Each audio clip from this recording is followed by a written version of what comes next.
On this season finale episode of From One Player to Another, I'm joined in the studio by legendary bass player Rudy Sarzo. You know him from Quiet Riot, Ozzy Osbourne, Whitesnake, The Guess Who, and tons of others, and today we have him in our studio. This is Greg Marr with Go DPS Music Live, and this is From One Player to Another. Welcome back to From One Player to Another. This is Greg Marr here in the Go DPS Music Live studio. I have in the studio with me, about 20 feet away, Mr. Rudy Sarzo. Rudy, how you doing today? I think it's further than 20 It's about feet. Hello, Greg. Yeah.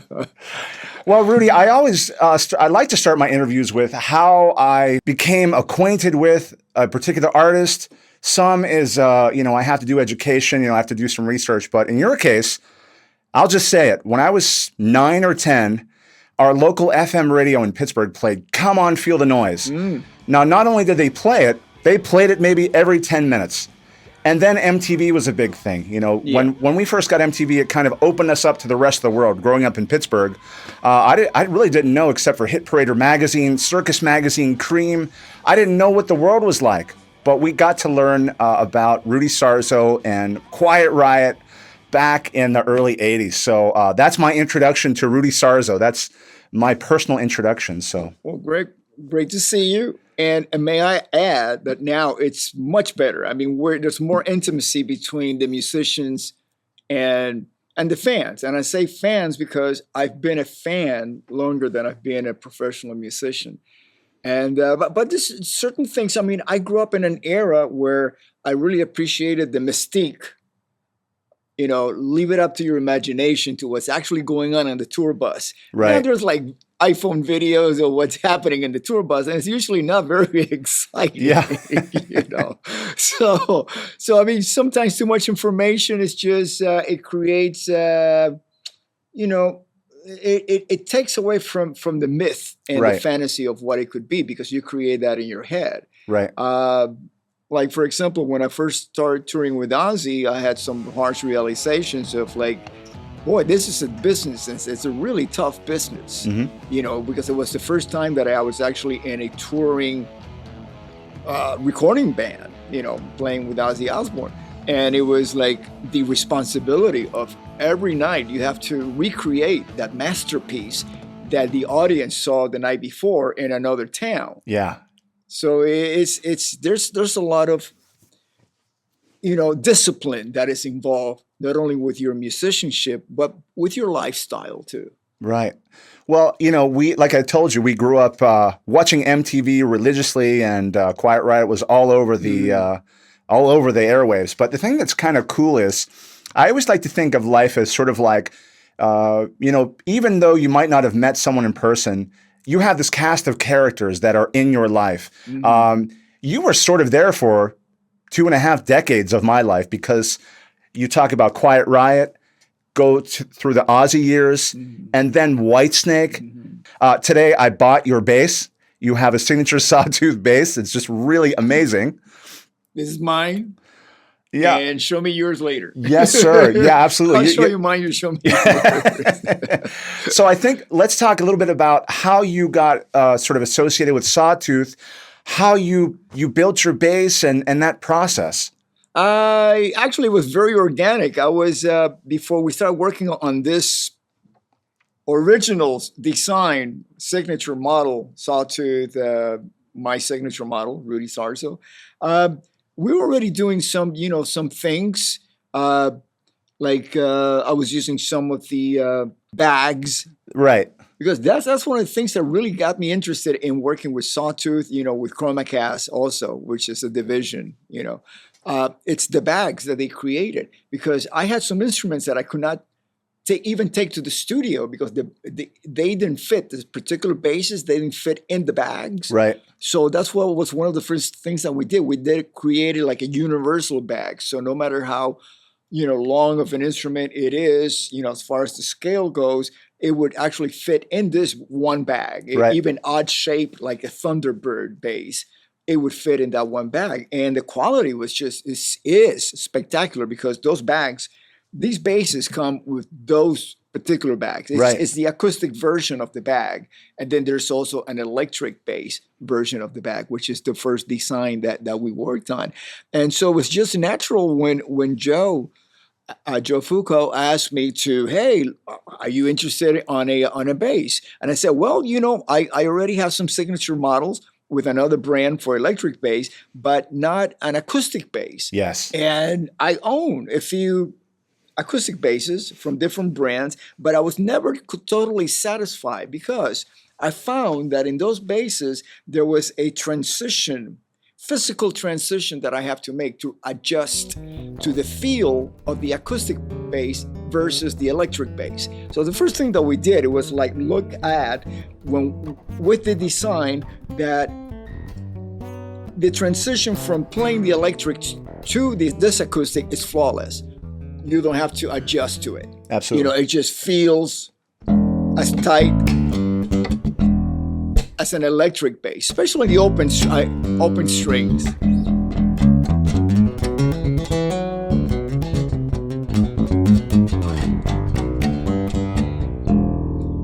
Which is something that was actually really missing on my other acoustic basses. So also we wanted to be 24 fret accessible. Yeah, absolutely. Not just 24 frets that from here down, that you can actually reach it from the 15th fret. And then after here, you have to struggle to reach that. No. It's like, because if I see a fret, I want to play it. Absolutely. I want to be able to play it. And so that was part of it. Also having this monitor, this hole that traditionally is in the front, but it's like, you know what? I want to be able to hear it because one of the things about this bass is you don't have to plug it in. Right. Which is the essential of the acoustic bass, And then it's like preamp. Well, of course, we're going to have a Fishman preamp. Absolutely. That's the standard of the industry. These are the best sounding preamps for any acoustic instrument. And also, they have wonderful pickups that I use in other models too, the Fluence pickup of the Fishman. And of course, it had to come with the D'Addario strings because it's the D'Addario. That's it. It's nothing better than the D'Addario strings. And so there's definite, even though it's a brand new company and a new brand, there's some standards in here. The Fishman preamp, the D'Addario strings, the fact that you can actually play this like an electric bass, because once you plug it in, right here, it becomes an electric bass. Yes. Plug it into an amplifier, it feels and it sounds like an electric bass. So you can go either way, completely acoustic, playing with the other musicians acoustically. Wherever you go, you don't have to plug it in, or you have the option to plug it in, and it's got some great tone settings and preamp settings and all of that, and a tuner built in. Yes, and it's super easy to play. Super easy. Yeah, I mean, the action is just phenomenal. Even for playing chords, like sometimes I like to do like pseudo flamenco stuff just because I'm Cuban. And Spanish music, has been part of my culture. So it's like, it just feels and it sounds like, the way you should. Absolutely. Basically. Yeah. Yeah. When I picked it up, it was hard to put down, and I knew you were coming, and I was like, well, I better put the bass down before Rudy Sarzo gets here because we'll need to get busy. But really, it was a type of instrument that, usually there are instruments like that where it's hard to put it down. Yeah. And others fight you. Yeah. This instrument does not fight you. It sounds fantastic acoustically, like you said. Yeah, and that's another thing that we targeted is the fact that, I grew up. My first real bass was actually a Gibson EB, but it was I'm talking about the 60s. Yes. So the original version, and it was really headstock heavy. So I couldn't really play it that well. So I exchanged that for a Rickenbacker, and then I wound up with the Fender Jazz, 67 Fender Jazz.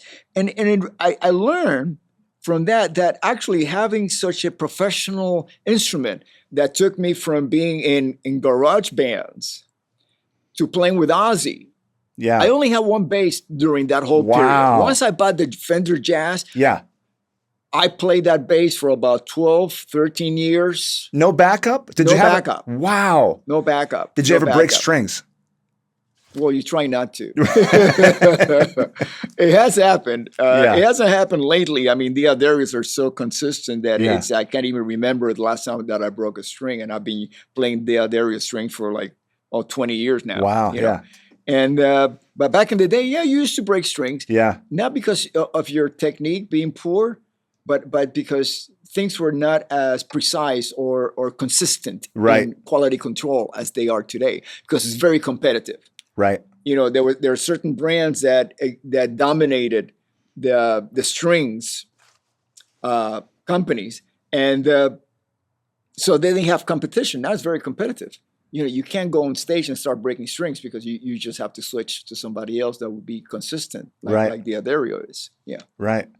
Pretty incredible, Rudy. I just love the bass. And so you have a fretted and a fretless version. Yes, we do. Why did you go with I love the fretless, but what was the idea behind that? Well, it's like Phillips and flathead screwdrivers. You can't show up to a construction site with just one screwdriver. Absolutely. Okay, I'm here. Absolutely. Ready to work. What you got? Oh, I got a Phillips. Oh, we need a flathead. I'll be back. You can't do that. You know? So it's an acoustic instrument that really lend themselves to being fretless. Oh, yeah. You know, it's that's the originally, especially a bass. Basses didn't start getting frets until basically, people claim that it was the Fender, Precision. Others claim that it was the Gibson. Gibson has had a fretted electric bass for a long time. Right. Prior to Leo making it, mass productions of them. So I'll leave it to the experts to battle over who made what. But traditionally a bass guitar is a fretless instrument. Right, the upright bass. Stand-up bass. Yeah, absolutely. So let's talk a little bit about technique before we move on to another topic. Mm-hmm. When you record bass, you use a Delrin pick, I've been told. You use a Delrin pick. When you play live, you use your fingers. So how does that work? What's the story? It's all about tone. Yeah, that's right. As a matter of fact, I have my signature model picks that I use when I record. See, especially nowadays, and you have to take things into consideration. Okay, I've been playing since the late 60s, and I started recording in the early 80s, for a label, not just doing demos. I was making demos before that. But you're in the big leagues once you're signed to a major record label and you have a song on the radio. Right. That's what really counts, And so the sound has really changed. As a matter of fact, from when we went from the 70s to the 80s, which is when I started recording, things were beginning to get more aggressive sonically. Like even though I recorded with Ozzy live records, 2 live records, Tribute, and then Speak of the Devil, the Black Sabbath re-recording, my actual first studio album was Metal Health. And it sonically, there was a shift going on. There was more power chords. The drums were bigger. There was more instruments were occupying more of the space. The shelving got wider. Right. If you listen to, for example, I'm in a band, the Guess Who, that dates back to Shaking All Over in 1965. Yeah. So most of the material that we play are between that 65 and the mid 70s. And rarely did the bass player go below the A, this A here. Yes. Fifth fret and low E. Open E strings were very, very rare because what they were trying to do was to keep the needle from skipping on an album. Oh, wow. Yeah. Wow. Once it got mastered, the ideal amount of time on a vinyl record was keep it around 20 or under. 20 minutes. Right. That means that the grooves are wider. Right. You have more bottom, Right. low frequencies, So if there was, let's say, if you're trying to fit like 20 and leaning towards 21 minutes on a record, Right. because of course the more songs you have or hits, top 40 hits, the more it's more time on that record, right? Right. So in order to do that, you just keep the E. This E will be the lowest one, and the lowest will be the A. Wow. Really? That's so interesting. I never considered that. Oh yeah.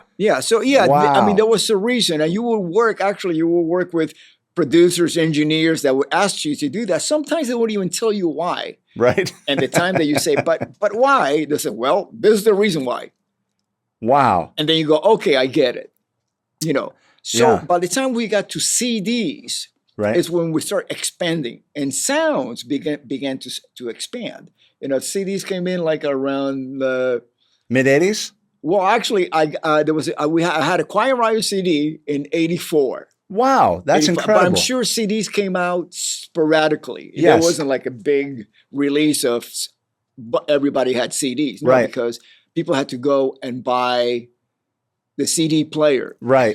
Yeah. And that's the expense. Yeah, it was really expensive Yeah. back then. My first CD player was like over $500, And actually, I got it as a birthday present from Quiet Riot, the band. Yeah.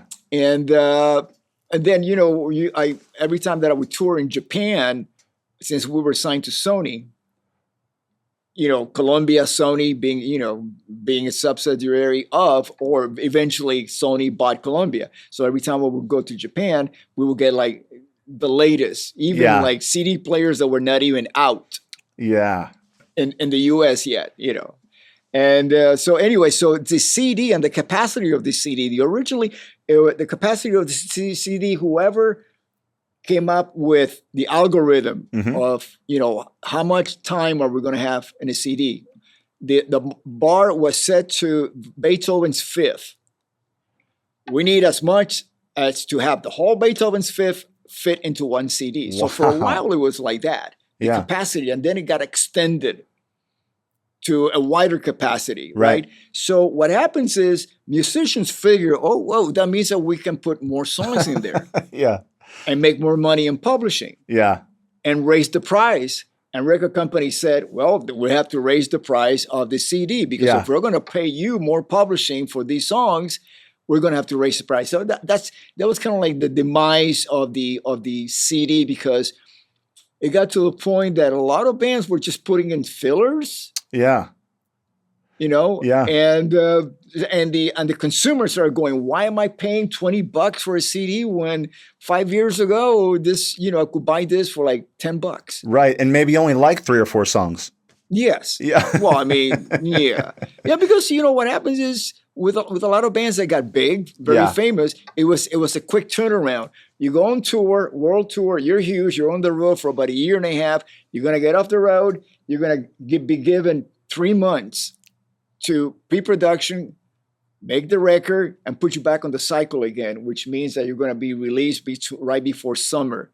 So Right. you can hit all the major festivals and headlines. So it was like a treadmill, Yeah. Yeah. type of philosophy and strategy per band. And so by the time that the MP3s came out, that little innocent application to people share files within a school, a college. That was Yes. the intention. Right. And then that file became viral, and everybody had that file, and then it was Napster. like Napster, and, Yeah. and it's like this whole thing, and here we are. As technology progresses, Yeah. we have to adapt Right. to whatever comes of it. Right. And I always like to look at how can I benefit from technology to make music, because at the end of the day, that's what we're doing. We are creating, and how Right. can we use technology to create Right. and share our creations? Okay, a few years ago, Rudy, I became part of the Sawtooth ChromaCast team as an artist. So it was really cool to see all the things that had your name on it. One being the Rudy Sarzo book. Let me just hold this up to the camera. Now, the thing that's interesting about this is I'm sure a million times over you're asked about Randy Rhoads and your time with Ozzy. All of the answers are in this book Yeah. so beautifully. So my first question to you is, what was the writing process like? What was the compiling of the stories like? And how did you get so detailed in remembering these stories? Because this book is just incredible Yeah. Okay, there's a lot of questions in there to be answered. to Okay. unpack. And they're all good. Well, my original intent with the book was to answer the number one question I get asked when I travel around the world, which is what was it like playing with Randy Rhoads? And and usually this would happen at the lobby of a hotel on my way to sound check. So I only have like time for like one or two little stories. And I always walked away feeling like, oh, I should have mentioned this or that or, whatever. And so that was one of the motivations. But the main motivation for writing the book is at the time that I wrote it, that I started writing it, we're talking about early 2000s, almost 15 years ago. There was a lot of misinformation and conspiracy theories surrounding Randy's death, the crash, and all of that. Ugly stuff, really ugly stuff. And I said, you know what? And I waited for somebody to rebuttal. No, and I knew that if those conspiracies and lies would ferment and become truth if somebody doesn't come out and say, no, this is what actually happened. Right. So I took it upon myself to tell the story. And of course, I cannot just write a book about the accident, because that's not what the story is about. The story of Randy Rhoads is much more than his tragic death. And it should be a celebration of his life and how he touched so many people, not only the fans, but obviously the people that share his musical journey with him, and the impact that he had on us, and not even, while he was with us, but also as he passed, how we had to deal with it and learn to live in a world without Randy Rhoads, Yeah. I think watching the Hired Gun movie, it showed news footage. It also gave us some behind the scenes of what happened. We were at the crash site for a few hours waiting for authorities to come by and we were like, what do we do now? This is going on, and since we were in the middle of nowhere in a field, actually a landing strip of there's a community in Kissimmee, Florida, Right. that the homes are connected by a airstrip, Mm-hmm. right? So everybody has planes. I believe Travolta is part of that community. Okay. And he flies his plane, so but it's, this is 1981, so it was very remote back then. Right. The house was on fire. Oh, We couldn't wow. use the house phone, Wow. because the house burned down Yeah. because the plane crashed into the house. Yeah. So fortunately, there were witnesses who actually reported the crash to the authorities, but it took a while for them to show up. Once they showed man. up, they basically released us, and we were taken to a hotel, a nearby hotel. So I'm in my room, just completely shell shocked. And it's like I couldn't be in this room because it was just it's like the walls were caving in on me. It's like I got to get out of here. So I just went for a walk, and I found a church, and I sat at the very last row and just sit there and tried to find some peace somehow, some way. And I started. I hear this moaning, really loud groaning and moaning, and I I finally lifted my eyes, and it was Ozzy. He was in the first pews of the church, and I thought, wow, I'm hurting, but he's definitely in pain beyond anything that I can actually understand right now. So, yeah, Incredible. and it's hard for me to talk about it because I have to go there. So the reason Yeah. why I wrote the book is like, please read the book. Because, Read the book instead. I don't want to keep going back to that Right. place. It's painful.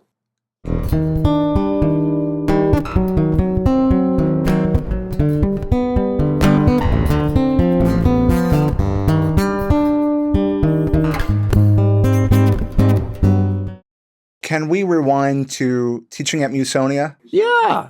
I think it's so cool that place still exists, sort of as a historical landmark. Kelly Rhoads has still kept it pretty much in the same condition. Yeah. Yeah. So can you talk about your time teaching at Musonia? Oh, it was great. I was playing with Quiet Riot at the time with the Randy Rhoads version of the band. And he reaches out to me one day and say, "Hey, listen, we need a bass teacher. Do you want to do it?" And to me, it was more of a situation of having to transport myself from West Hollywood, right across the street from Tower Records, to this place in North Hollywood. Yeah. It's off Tiara and Laurel Canyon. Yeah. So I was able to get rides to teach, and it was great because prior to that, I really didn't spend quality time with Randy because we were all busy trying to make a living. Yeah. Randy was teaching. He would teach like at least 8 hours a day, and then we would meet at rehearsals in Burbank, rehearse the Quiet Riot set forwards and backwards, and work on any new songs that we were going to introduce in the set or to make a demo of. Yeah. So we were focused on that. There was some socializing going on sometimes, and then we had the gigs. But but you really don't get to spend quality time as if you're in the same room with somebody who's teaching. It's like going on tour. You're in the same tour bus, so you're going to spend some quality time with people if they come out of their bunks. I've been on tours where you don't really see the individual until it's showtime, because they're in their bunk. If we transition into you as a teacher, and there's a little bit I want to tie into it, and that is being inspired daily. If you have a particular routine that you follow when you wake up to sort of start your day with a new inspiration musically, I can't imagine after all these years you would play metal when you first warm up. I would imagine that there are other things that are involved in that. Well, metal is a genre, and I like to look at music as you can apply anything to any genre. You can play salsa. You're playing the same notes. Mm-hmm. It's a different feel. It's a feel. It's an attitude. There's so many things associated with it. So many identities. No, I look at, for example, I'll have my bass. I get up in the morning, make coffee, and watch the news for about 3 or 4 minutes. I got switch the channels, make sure the world's not about to end, which is pretty much touch and go nowadays. And then I go, okay. Then I switch over to YouTube. And I watch videos, tutorials, because I like to have that's kind of like turning on the vehicle, the car. Yes. Okay, so you're going to go explore. Let me go explore. To me, at this point in my life, music is more about exploration. Mm-hmm. And to clarify my statement, I say that because I make a living from playing recreations, music that has either was recorded and created before I joined the band, or music that I was a part of, but we're recreating that moment right when it was recorded. So you spend your life recreating. Mm-hmm. You're playing a song that you already know. That's almost muscle memory. So all you're trying to do is actually to stay in shape, stretch and recreate something that, there's no creativity. Right. It's recreativity, Yeah. And so I look at the moments when I get up in the morning, even when I'm on the road, and this is just an empty canvas, completely empty, 12 notes. And it's like, okay, what am I going to do with this today? And there's always things to discover about it. So I go to certain tutorials, not necessarily bass videos. I go to guitar tutorials, reads, music tutorials. I like to see how different instruments, their perception of what those 12 notes are all about. And even though I play bass, my ear gravitates more to the higher frequencies. Mm-hmm. Even though I don't have a very trebly bass sound, because I know what the fundamental, what I need to be. I need to be in the bass range. Right. I don't need to be up here all the time. I might be doing something up here once in a while, but it's my responsibility to hold the bottom and to create a pulse, because that's the type of music that I play. Right. That's what I go out on the road with and recreate, But that doesn't mean that I go somewhere else when I am on my own, and it's for my own benefit, exploring, expanding, and it gives me a lot of joy. Music is all about frequencies to me, and there's certain combinations of chords and notes and intervals that just really resonate with me like no other. For example, let's say something very simple, Chopin.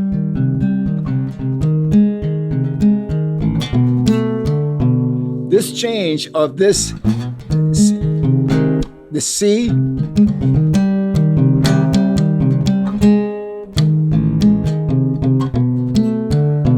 that really resonates with me because it's so unexpected. Yes. And then it goes down to a major 7.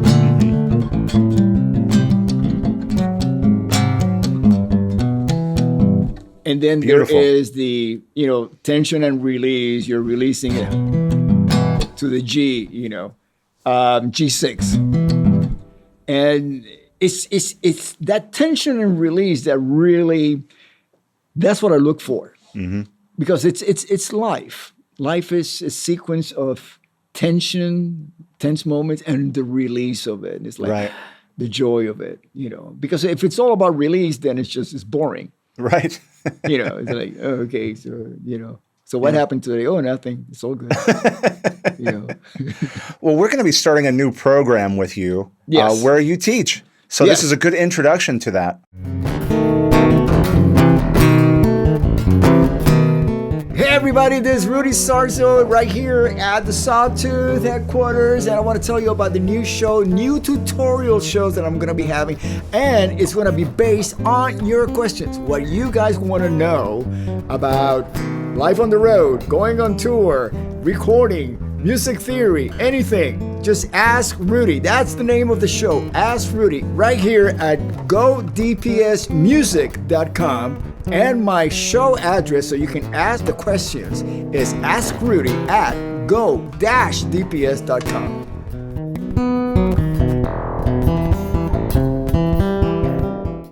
Can you talk about that a little bit? Yeah, it's gonna be called Ask Rudy, and as a matter of fact, the viewers right now, if you write this down, if you have any questions about music, it doesn't have to be specifically about bass, because we're going to be going into a lot of music theories and in different ways to look at music and basically having an attitude towards music. Not spending all of your life recreating other people's ideas, because the most important music you're ever going to play is the music inside your head. And it's good to play other people's music just to study it. Why did they do that? I used to do that as a kid growing up, which actually prepared me to being able to play with different bands, different genres, from anything from metal to pop. In my career, making a living doing that, because when I was a teenager, top 40 music. It was not tribute bands. It was top 40. Yes. Which meant that I would play in the same set list. At one night, I would play Johnny Cash and followed by Deep Purple. It's on the radio. People want to hear it. I'll play it. Okay. And where now it's mostly popular to do a tribute band, which means that you're going to be dedicating your life to recreating one bass players or guitar players of, creations. Right. Their creation. You're going to be recreating their creation. So it's kind of like a very one-dimensional, approach to learning music or studying other people's creations, And so I like, again, going back to this open canvas of making music, I mean, there's a whole universe here in these 12 notes. I mean, I don't want to get too cosmic about it, but it is about that. Absolutely. It's the frequencies. 12 notes, 12 hours in the day, the 12 zodiac signs. It's what we do today was figured out thousands of years ago. Absolutely. Basically, Pythagoras popularized it, but it goes back to the Sumerians, because Pythagoras traveled to Sumeria and studied. I've been reading up on that. Yes. And even the Chinese, thousands of years before that, I forgot what dynasty it was, but, they used to have this little bell that they would travel through China, this little bell, and all the musicians have to be in tune, because the emperor thought, well, if we're all in tune to this frequency, yes, we can operate as a empire. So music, I mean, it's, if you really start researching about the importance of music in our lives, I think today, with all the technology that we have, music is lesser of an influence. Whereas thousands of years ago, when man was considered technology primitive, music was what really drove us forward as a human race, and it's I don't know if we're ever going to go back to that, but it's up to each individual. We don't have to wait for the masses to realize that it's music that drives humanity. We can do it on our own and let everybody else catch up with us. It's beautiful. Well, Rudy, folks are going to be able to submit their questions. Yes. And we'll be putting the address right here on the screen, somewhere in this area here. Yeah. And so feel free to send your questions to Rudy. And we're going to start our new series here sometime in early fall, September sometime. And Rudy, is there anything else we can talk about? I'm sure there are many, many things we can talk about. No, I like to be surprised. I never like to set a theme to my conversation, because again, it's an open canvas. Absolutely. Well, this was an absolute pleasure. And I thank you so much for being on the show. Oh, thank you, Greg. Thank you. It's a pleasure. Mega thanks to Rudy Sarzo and all of the other guests on this season of From One Player to Another. Don't forget to like, share, and subscribe to all of our socials on Facebook, Instagram, YouTube, and everywhere else on the web. This is Greg Marr with Go DPS Music Live. Thanks for watching. See you on the next episode.